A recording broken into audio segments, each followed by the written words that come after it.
I'm trying to do this in the most public place possible, which sucks, but I know that by the time I get on this plane, I'm not going to want to do this when I get off. So today is a day 108 in my Practicing Visibility series. I'm in the airport. I look so excited because this is the last speech that I had to give, and now I get to go home. I have not been to Tampa since February, and I miss it. Maybe March? February, I think.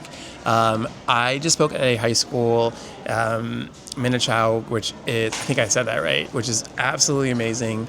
I changed the speech because normally when I do this speech, I talk about when I was suicidal and I go into detail about what that process was and what turned it around. But this school had actually just recently experienced that, and I wanted to make sure that I was being safe for the kids. I didn't want to open up stuff that I couldn't close.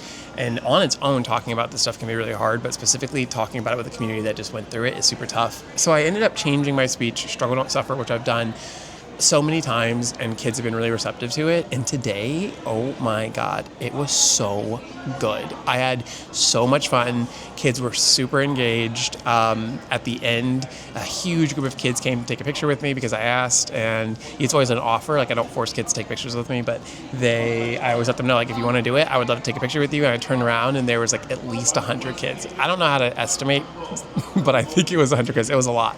I'm posting it on my Instagram, so you'll see. I think I'm going to go into a little bit more depth about this when I'm not in a public place because I hate recording in a public place. But part of this is to be a public figure, which means that I have to be okay with being seen in public doing things that feel embarrassing to me. I think my biggest takeaway that I've had from this tour is just how lucky I am to be able to do something that I love and that pays me well and is helping people, because those three things are really important when it comes to a job, and I get all three of them. And I just kept leaving. I kept thinking when I left today, I'm so lucky. I'm so lucky. I'm lucky to be alive. I'm lucky to be able-bodied and in good health. I'm lucky to be running my own company. I'm lucky to be pursuing my dreams. I'm lucky to have friends. I'm lucky to have family. I'm lucky to have support. I'm lucky to have the opportunities I have. I'm lucky I have clothes on my back.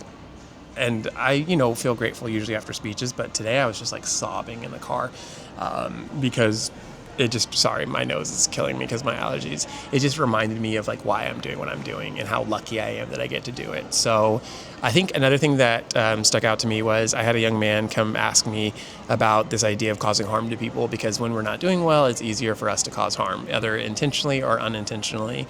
And I talked a lot about how I caused harm to myself when I was suffering. And I also shared with him, I caused a lot of harm to other people when I was suffering. And it's because when we're not doing well, it's hard to do the right thing. It's hard to do good when we're not doing well. And so I'm thinking a lot about the adults in our country who are acting in really hateful and really violent and really mean ways, or the people who are terrified for their safety, for their community safety, right? They're not doing well.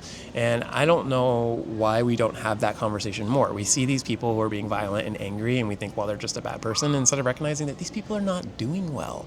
Maybe some of them, maybe a small percentage of them actually like harming people, but for the most part, these people are acting from a place of not doing well. And that's a part of the bigger conversation of why are people suffering so much?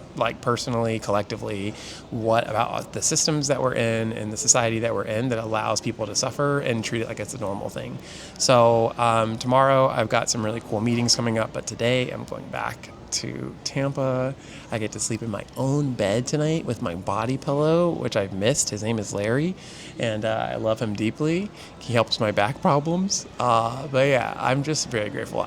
I think the coolest thing for me is to go back from day one and to look at just physically how different I look to day 108. I think this project has done a lot more for me than I thought it would, and it's done things in a way that I thought it wouldn't. So I'm hoping that the volume is not bad. I have this microphone very close to my head because the microphone is close to my head. The noise is just a lot. It's an airport. I'm going to post it regardless because this is a really good video and I don't feel like doing it twice. So I will see you tomorrow back at my home.